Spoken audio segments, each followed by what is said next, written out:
Hey everybody, welcome back to Laps Comic Fan. I'm Steve, and today we're talking Silver Surfer Rebirth number 3.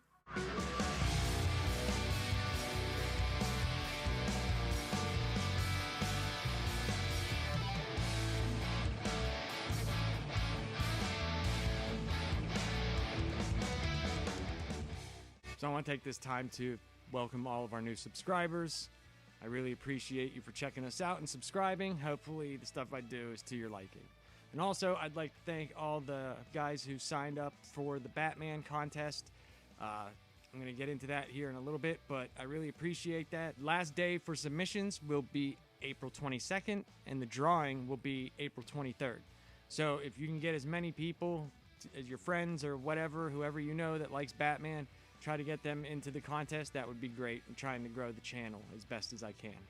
And I want to do it all grassroots. I don't want to hire a company, nothing like that. I want to do it on the merit of making videos and having fun with a cool group of people. That's what this channel's about. So anybody new to the channel, the way that I do my giveaways is I set a drawing date, and then I take all the names of the people that have entered, I put them in a randomizer, and then on a live stream, I go and I do the randomizer and I do it right on camera, so it's fair, and I figure that's the easiest way and most fair way to do things. Also, don't worry if you don't win. This, I know a lot of people, I want to win this contest, but I'm going to be having tons of different contests. I got tons of cool stuff to give away, so especially this summer, there's going to be a lot of really cool stuff to be given away on Laps Comic Fan. And just to clear it up, the prizes that I have to give away, it's actually one big prize. The winner will get all of this stuff. So I'm going to show you what you get. You will get this awesome Dark Knight Returns box set. Includes the Frank Miller Dark Knight Returns graphic novel and pretty cool mask. It's, nothing special, but it's sweet. The box art is really cool on it. Everything, and plus you can hang out with old Batman just like I do with the mask. You will also receive this hardbound edition of Batman's 100 Greatest Moments. This thing is awesome for any level of Batman fan, and it's really cool because it tells you the history of Batman, but it also tells you what book the stuff happened in, what year, the artist, everything, and they give facts all about it. It's really, really neat book to have. You will also get the Historic Detective Comics 1000. This has a bunch of different Batman artists and a bunch of different Batman writers. And look, man, this is where it started for Batman. Detective Comics number 27, 1939. You can also see that on BatBits. And you also get Batman and Robin Volume 1, Born to Kill for the New 52. I wanted to put this in there because I wanted some stuff with Robin, and I was doing a big New 52 kick because if anybody's new to the channel, so what had happened, reason why I made this channel was I used to read comics a lot when I was a little kid, and then I got out of it for 17, 18 years, and when I started to get back into it, it was such a confusing, from when I read to compared to the way it is now, it was just so nuts and crazy, and so much stuff was being put out. I thought it would be fun to chronicle a confused human being trying to get back into continuity and that type of stuff. But the New 52 was something I never read, and I went on this kick of getting a bunch of New 52 stuff, and I got the Scott Snyder, Greg Capullo run, Court of Owls. I got that whole run, Endgame, all that stuff. And this was one by Peter J. Tomasi that I read, and I was like, wow, this one's not bad, because there was a lot of not so good stuff in the New 52. But that was one of them that was actually pretty cool. So I just put some random stuff in there too. Okay, so let's get into Silver Surfer Rebirth number 3. So last when we left off, Silver Surfer and Thanos had been separated, and Thanos ended up in a reality where he was confronted by Nebula, and Silver Surfer ended up in a terrible reality where he was confronted with Galactus. And they are trying to find out who stole the reality gem from Thanos. Now, we the reader found out that Jack of Hearts is working for somebody, and he is the one that stole the reality gem from Thanos, but we don't know who's behind it. We don't know who Jack of Hearts is talking to. So, let's get into this. We start off in a scene from Norrin Radd's past, where he made the agreement to save his world by becoming Galactus' herald, and how he got turned into the Silver Surfer by the power cosmic. Surfer would seek out planets for Galactus so he could crack them open and take their energy to sustain his never-ending hunger. Did this until he came to Earth and rebelled against Galactus, defeating him with the help from his new friends, the Fantastic Four. This left Surfer both marooned on Earth and able to explore the furthest reaches of the cosmos. Now reality has become the plaything of an unknown enemy, and he has once again found himself as Galactus' herald, and his hunger knows no bounds. Galactus tells Surfer that this planet isn't enough and he needs to find another one nearby for him to feed on. But having all the memories and the guilt, Surfer denies Galactus, saying he will never serve him in this or any other reality. This pisses Galactus off, and he reminds him of his vow that he made, so the World Eater would not destroy his home world of Zenlok. Galactus' hunger is too big for this small morsel of a planet, and he needs more. Surfer is distraught, and all the things he's suffered and amends he has tried to make are as if they never existed. He is lost. So yeah, they get into Nornrad's, like, little bit of his past just to hit you with the Galactus stuff. Like, you know, he made that pact with Galactus, that deal that would spare his homeworld Zenla, and he would become his herald. Now, he ended up getting turned into the Silver Surfer with the power cosmic. And he was hunting planets down for Galactus to devour until he came to Earth. And he kind of like made friends, and the Fantastic Four helped him defeat Galactus, and he was free from him. And ever since then, he's been trying to make amends for all the things that he feels that he has done by going into planets and being like, all right, people, you got to get out of here because that big giant thing is going to eat your planet. It's crazy for him to be back in front of Galactus. And he was at Earth, and then he ended up traversing the cosmos and stuff like that, and it's just for Silver Surfer, this has to be really hard, because the thing that he regrets the most is where he's put back into. And Galactus is like, hey, there's a planet, we need to go there now. And Silver Surfer, with the knowledge of what he's been through and what he has, he's like, I'm not doing this, you're crazy. And it just brings up all the stuff that he's suffered through, man, and he just feels lost right now. Cut to Nebula, and she's asking if Thanos is pleased to see her, and he demands to know where they are. She brushes his demand off, as it is of no importance to her. But what she is doing is amassing her army so the universe will fall beneath her might, and she wants to know how and why Thanos has appeared before her. He ignores her and says this isn't his reality, and once he fixes his chair, he will be gone. But Nebula will not be ignored. Thanos is not the time for this, and Nebula asks him to join her in her conquest of the universe. Thanos tells her this is not his purpose and to leave him. But this irritates Nebula, and she tells her army to kill Thanos.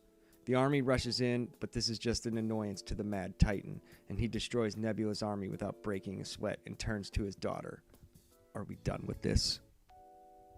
So yeah, Thanos is in a very different situation. He's in front of Nebula, and he's just like, ah, crap. I gotta fix my chair and be on my way. And she's like, I will not be ignored. And she says, why don't you join me, Father? And he's like, this is not what I'm supposed to be doing here. And, you know, whatever, I'm out of here. And she's like, nope. And sicks the army on him. Oh, is that how it's gonna be? All right. And just wipes out this army. Then he turns to her and he's like, hey, are we done with this? Is that what you done here? You done? And it's very different, the situations that they're put in. And Thanos is like really focused on just getting the reality gem back. Even what's put in front of him being Nebula, but still, he's still very focused on it. And he's just like, I'm going to fix my chair and get the hell out of here.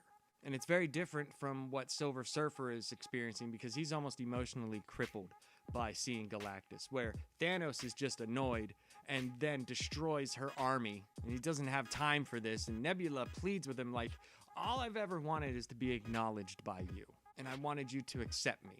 And if I can't have your love, then I'm going to take your life.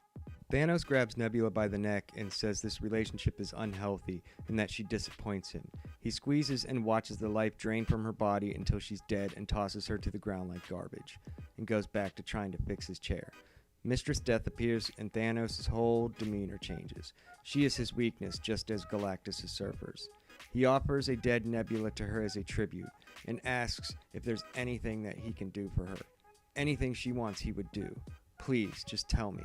The panel turns black, and Thanos is enveloped in Mistress Death.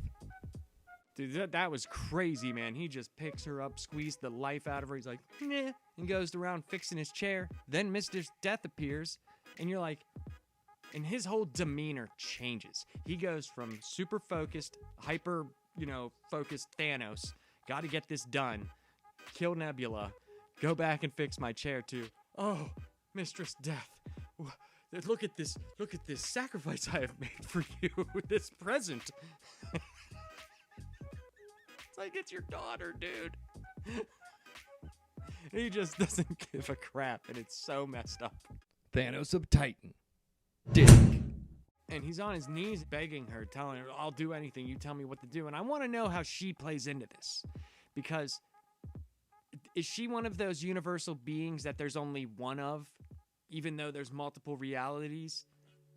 And I don't know. I haven't been up to my, cosmic lore in Marvel for quite some time, so I don't know. And, in the panels, it kind of looked like she's enveloping him, but I don't know if that's just for the effect of like how Thanos was on his knees begging her, I'll do whatever you want.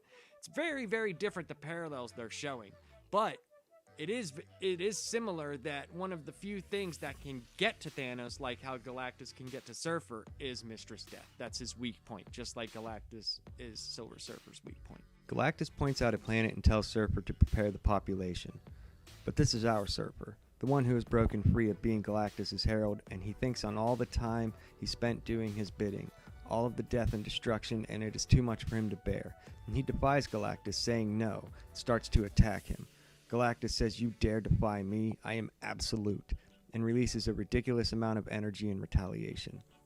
Surfer is launched to the planet's surface and warns the inhabitants of the danger they are in, but swears to protect them, and he goes in for another attack, screaming that he won't let another planet be sacrificed for Galactus' hunger. He says, you made me how I am and gave me the power cosmic, and you will come to regret it. Both Galactus and Surfer are using tremendous amounts of energy, colliding towards each other when reality starts to crack. Surfer is in a new place. Where did Galactus go? And where is he now?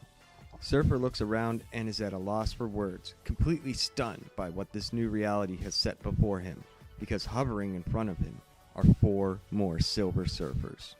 So we finally see that Silver Surfer, this is our Silver Surfer, the one that's experienced all this stuff and has gotten away from Galactus. And Galactus is like, hey, there's a planet over there, get the population ready. And he is just not having it. And I thought that was great because he stands up to Galactus. Galactus is just, you dare defy me. I love whenever, like I've said before, whenever they write these villains that are like really big and epic in scale of how big of a threat they are, when they're written really well, kind of like Magneto or Doctor Doom, you dare defy me. Ooh, that's cool. And they both go at it. Silver Surfer brings it to him. He goes at him, but Galactus just releases this giant amount of energy and just hits him right towards the planet. And whenever he lands, he's like, hey, everybody, you don't know me, but this thing is going to come down and kill you. But don't worry. I will save you. I will protect you.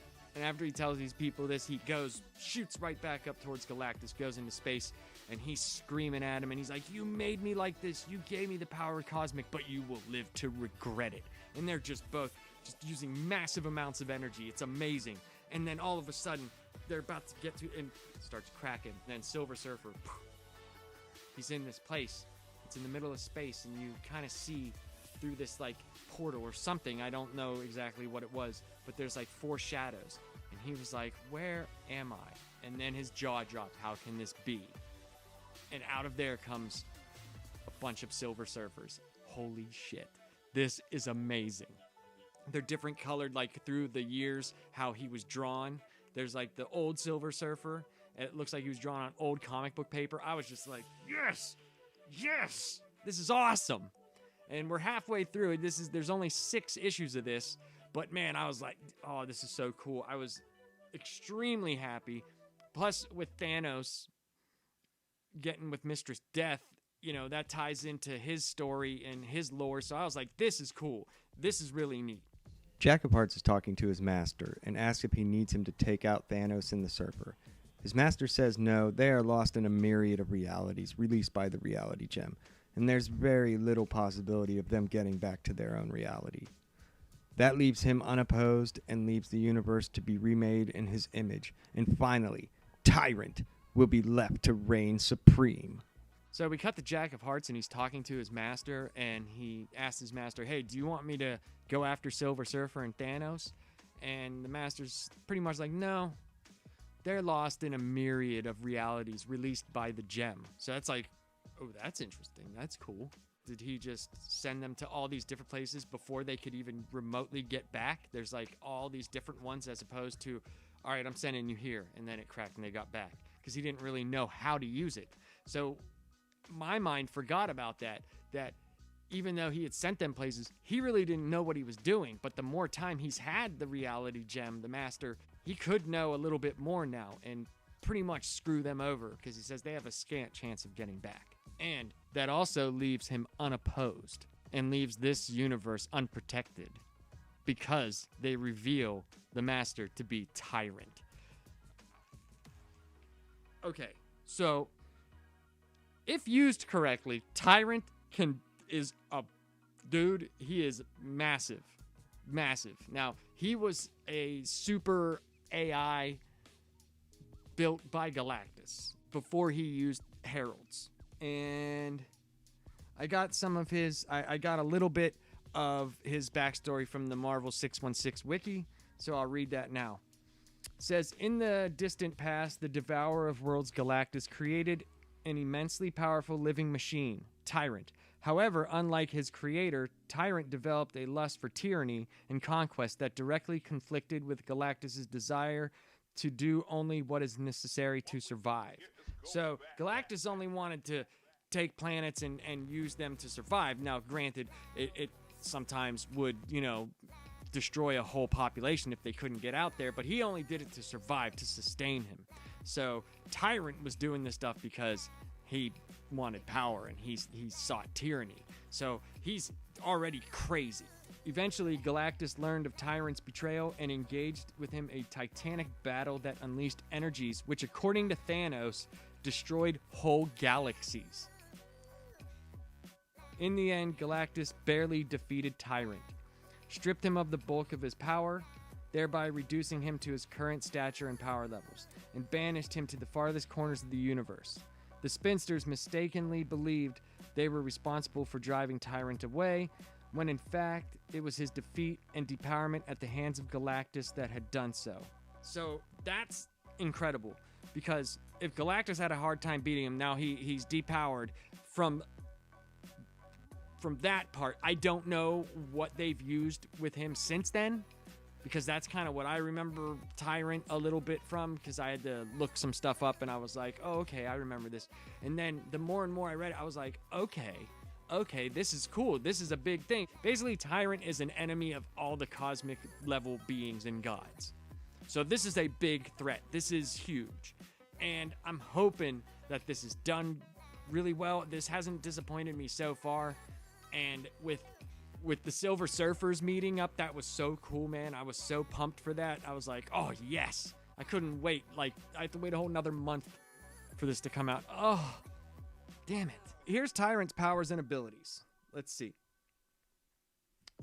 Tyrant possessed enormous cosmic power. He could absorb and channel a tremendous amount of cosmic energy for destructive purposes, including optic beams that have knocked out Silver Surfer, hurt Gladiator.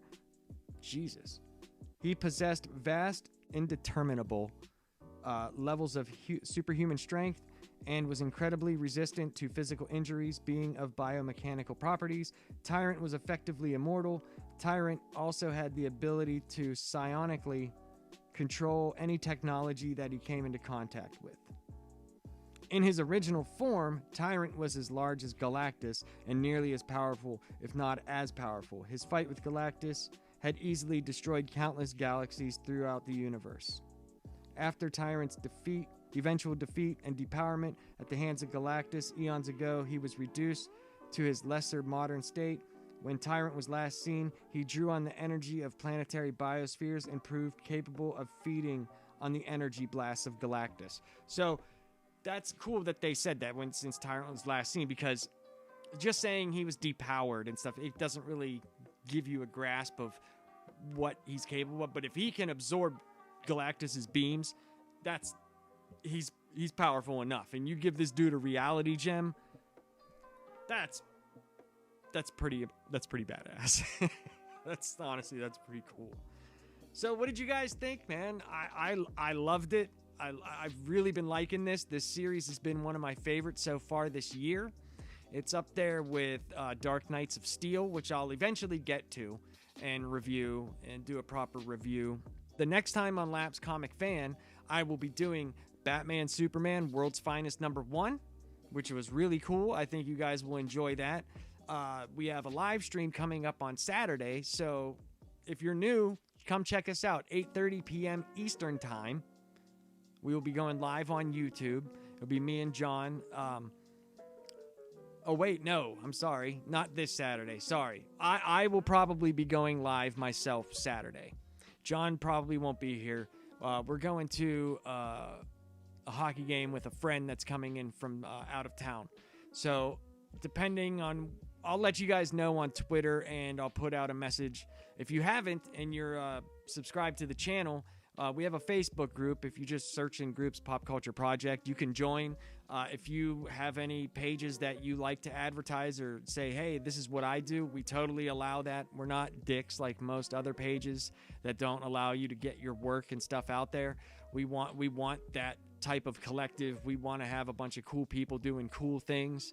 And I've also had this really cool idea. I wanted to do a show either on Friday, Saturday, or Sunday when people are off of work that got a bunch of Marvel and DC fans together, and I would like to have certain people on every week, like live, and get other creators and do something like a weekly or bi-weekly show where we have a bunch of people from different Marvel groups or even from the Pop Culture Project group, where you can come on the show and talk to us about what you guys want to hear about or what you guys like to see. But the more you comment and the more we interact, the better the show will be, guys. And I hope to see you guys on a live stream. I'll let you know exactly when I will be on. And yeah, man, I hope you guys have a great week. Peace.